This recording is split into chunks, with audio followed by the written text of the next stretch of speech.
UNLV Microcertificate Economics.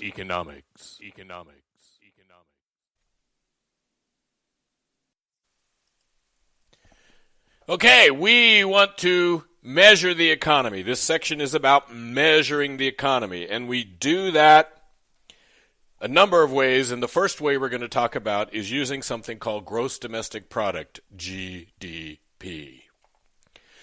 GDP and all these measures really are about things we call flows. And the best example of this is the bathtub. We have water flowing into the tub. We have a drain at the bottom with water going out. What happens inside the tub, what happens inside our economy, is dependent on the flows in and out. Flow. How do I know something's a flow? It has a time element. What do you get paid? Oh, I get paid $30 an hour. I get paid $2,000 a month. I get paid $50,000 a year. There's a time attached to it. So if I know the flow of income coming into the economy or water coming into the bathtub, and I know the flow out of the economy or water out of the bathtub, now I can match it up. Right? If you as a person, if your income is bigger than your spending, your bathtub is going to fill up. If your spending is bigger than your income, if you think that credit card limits are like speed limits and it's better to be over them all the time, your bathtub's going to be empty. What you want is water in your tub, and to put water in your tub, more flow one direction than the other. The opposite of a flow is a stock, and a stock is an amount. So if I measure how much water there is, we say, oh, there's 50 gallons of water in the tub. That's a stock. There's no time element attached to it. Okay? So income is a flow, and wealth is a stock. We don't talk about wealth as economists. We talk about income. Okay? So gross domestic product, we're going to measure a country's production, expenditure, income. There's a whole set of things we use to do this called the national income and product accounts. We're going to talk about GDP. At the end, we're going to talk about another one of these called personal income. And you can explore them all you would like. So you're looking at this with, This is the circular flow of income. It explains a lot about how the economy works. I can explain a ton of things to people just with this beautiful chart. At the top, we have households. Households are people who buy things, right? You and me, we buy stuff. So economists don't say we buy stuff, we say we consume. So households take their income, and much of their income, in fact, most of their income, they consume. Consumption. Some of their income, hopefully, they save, they pay their taxes, and they probably buy imports. The consumption on the left-hand side is consumption of things that are in this country. Imports are consumption of things that are made outside of this country. The businesses, they get all that spending, all that consumption money right away. You go to Subway, you give them money, now they have your money. It's direct. Your savings goes into things called financial intermediaries. And what we hope is that your savings gets turned into investment. Now, two things here. Financial intermediaries means banks and credit unions and insurance companies and stockbrokers and bond brokers and all those kind of things, mutual funds. Investment in this world is buying capital. So it's businesses building a factory, putting new equipment in their restaurant, upgrading, right? It's investment in capital. When you buy a share of stock, you are not investing. You are saving. You are taking some of your income and not spending it. Okay? You are not investing. It just sounds cooler. When a stockbroker says, let me help you invest. No, let me help you save is what they're really doing. So those financial intermediaries, you pay your taxes, the government spends it. And you buy things. Other people from other countries buy stuff from American businesses, and so we have money flowing in. So the households, their money flows out. It goes into consumption. It goes into savings. They pay their taxes. It goes out of the country to buy imports. The businesses get the money from consumption. Hopefully they get the money from investment. They get the government spending, and they get whatever money they got from exports. Now they have to pay. The business has to pay their workers. They have to pay their stockholders. They have to pay the suppliers who supplied all their stuff, right? Maybe they have to pay the bank back. All that money they flowed into the business flows back out again and ends up somewhere in a household. Okay? So, Lion King, greatest economics movie of all time. You can explain so much to people if you say to them, have you seen The Lion King? The antelope eat the grass. The lions eat the antelope. The lions die and fertilize the grass. The grass grows. The antelopes eat the grass. Right?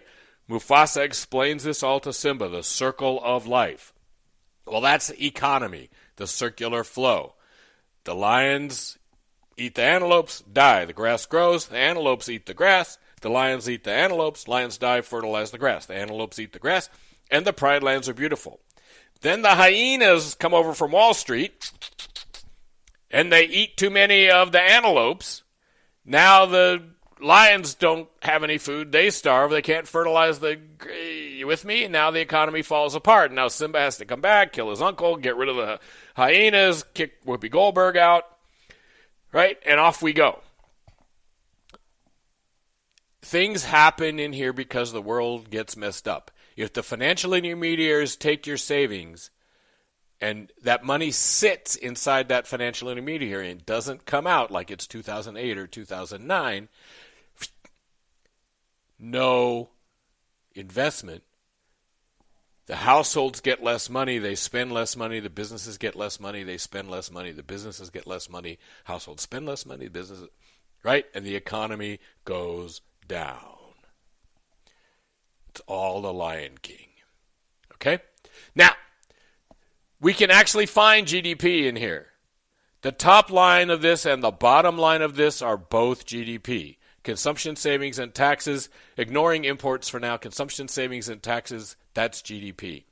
If we add those up. And if we add up consumption, investment, government spending, and exports, and then subtract out imports, I know it's algebra, we also get GDP. So GDP is C plus S plus T, consumption plus savings plus taxes. And GDP is also consumption, investment, government spending, and exports minus imports. Isn't that cool? It is. It's cool, right? So we can measure GDP. We can go look at the Bureau of Economic Analysis does this at the government. We can look at what consumption is. We can look at what investment is. We can look at what the government's doing.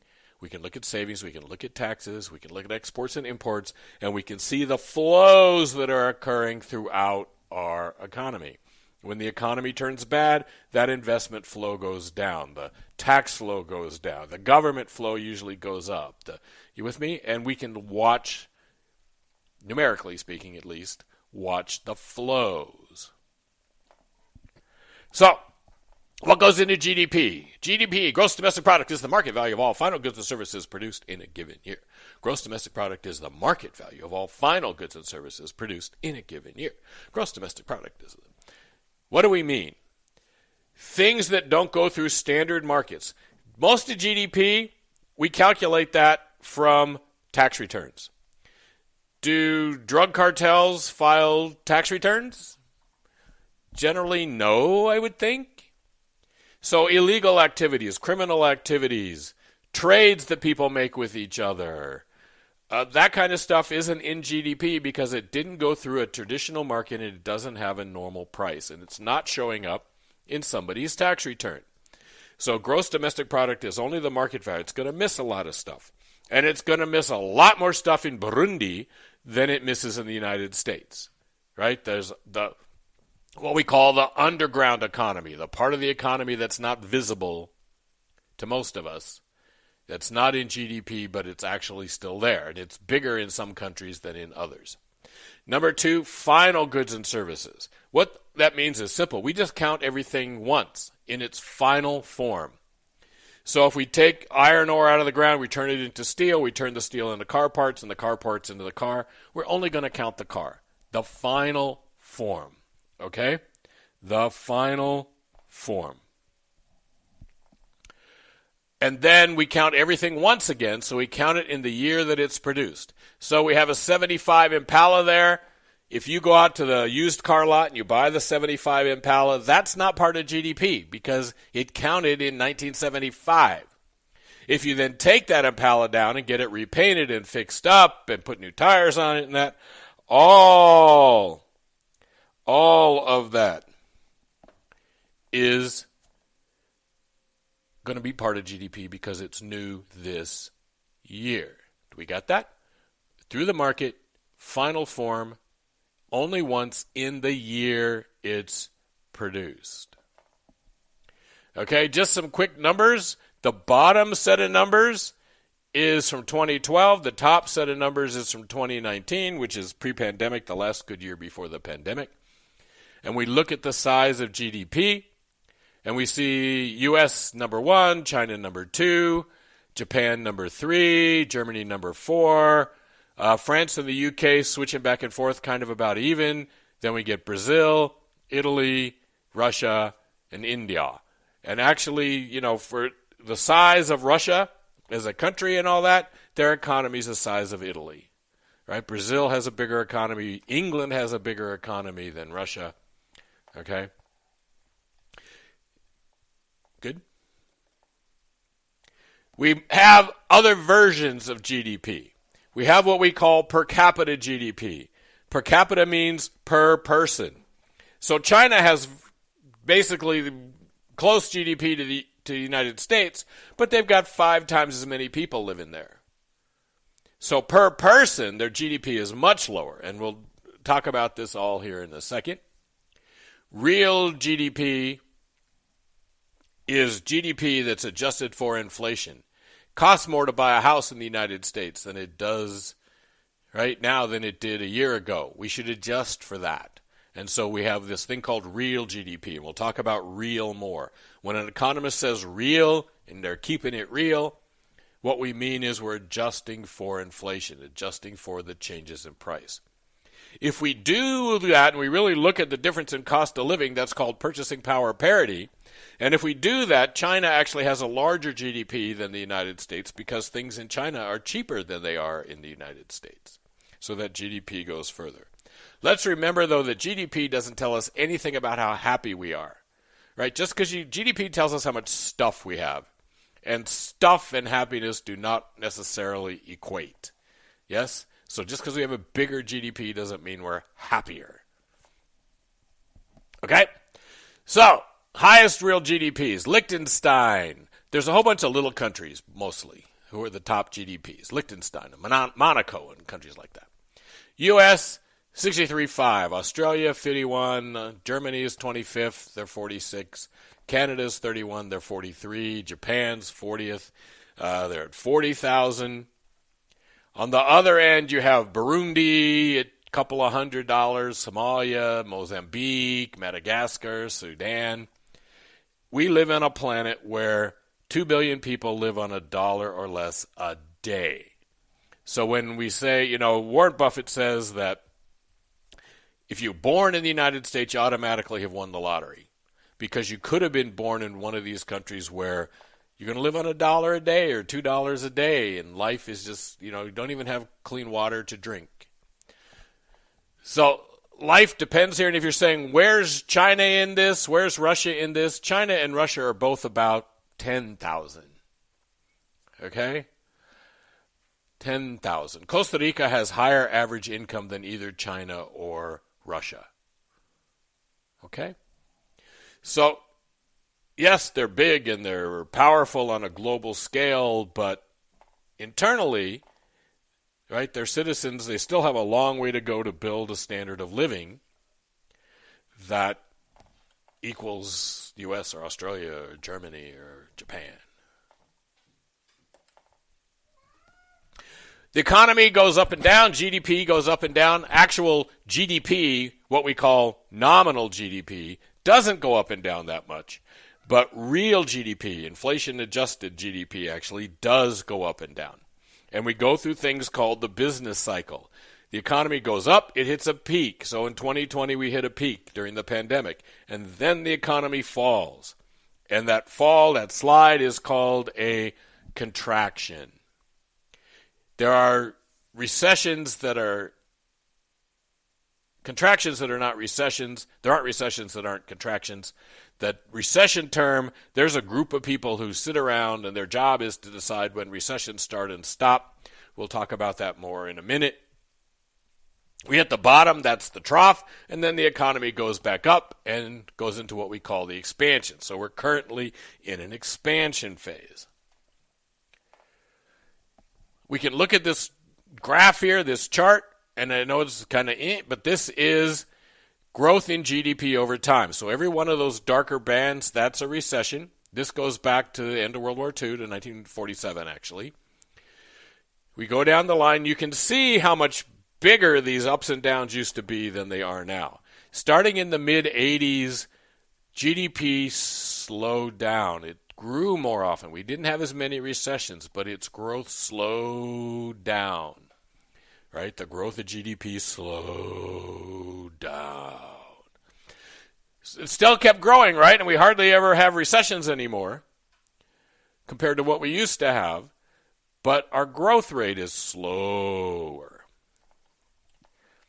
And if we look at just the last, 10, 11 years, we see not a lot. And then we see a world record decline from the pandemic and then a world record increase. So we look at these changes in real GDP and we see the economy going up and down. Here's recessions. This is every recession since the end of World War II. We have Truman, we have Eisenhower had 3, Nixon had 2, Jimmy Carter had 1, Reagan had 1, H.W. Bush had 1, W. Bush had 2, and Trump had 2. So in the first 40 years from the end of World War II, we had 8 recessions. That's 1 every 5 years. In the 35 years since, we've had 4 recessions, 1 every 8.1 years. From June 2000 until February 2020, that was 128 months without a recession. Right? So that's the Obama years plus a little bit of Trump. That was the longest expansion in American history. The next longest expansion was when Bill Clinton was president in the 90s. We've had 12 recessions since World War II, 2 with Democrat presidents and 10 with Republican presidents. I tell people that we seem to have this pattern that when the economy is good, we put in Republicans so they won't spend a lot of money and do a lot of stuff. And then when the recession happens, we put a couple Democrats in. We put some Democrats in to get rid of the recession, but we start electing Republicans to Congress to slow down spending, and then we put a Republican in the White House when things are good, and then when things get bad, we go back and put a Democrat in the White House. And it seems to be a pattern. Okay, just saying. It seems to be a pattern. So 10 of the last 12 recessions have started with Republicans in the White House. That doesn't mean necessarily Republicans are bad or Democrats are good. It's a conversation point for my students, and it could be one for yours, is we hear these are and statistics, right? So here's another statistic. In the national income and product accounts, we have personal income. And so we have personal income per capita. This is the income in each state per person. Who are the richest states and the poorest states, income-wise? So Connecticut, Massachusetts, New York, New Jersey, California, Washington. Which are the poorest states? Mississippi, West Virginia, New Mexico, Kentucky, Alabama, and Arkansas. Okay? The U.S. average is 56.5. Nevada is 51.2. We're 29th. Nevada, when I moved here, was 12th. We spent the last 30 years going the wrong way. In income, we used to be, with California, above California, and now California. The problem with all this is, of course, a house in California costs a lot more than a house in Alabama. So these numbers, if we're really going to do them, we need to adjust them for the fact that the cost of living in different states is different. And again, I'm putting this up here because statistics, right? People like to argue statistical things. Oh, this policy works, that doesn't. as a famous economist once said, Ronald Coase, we actually ran into him once, if you torture the data long enough, it'll say whatever you want.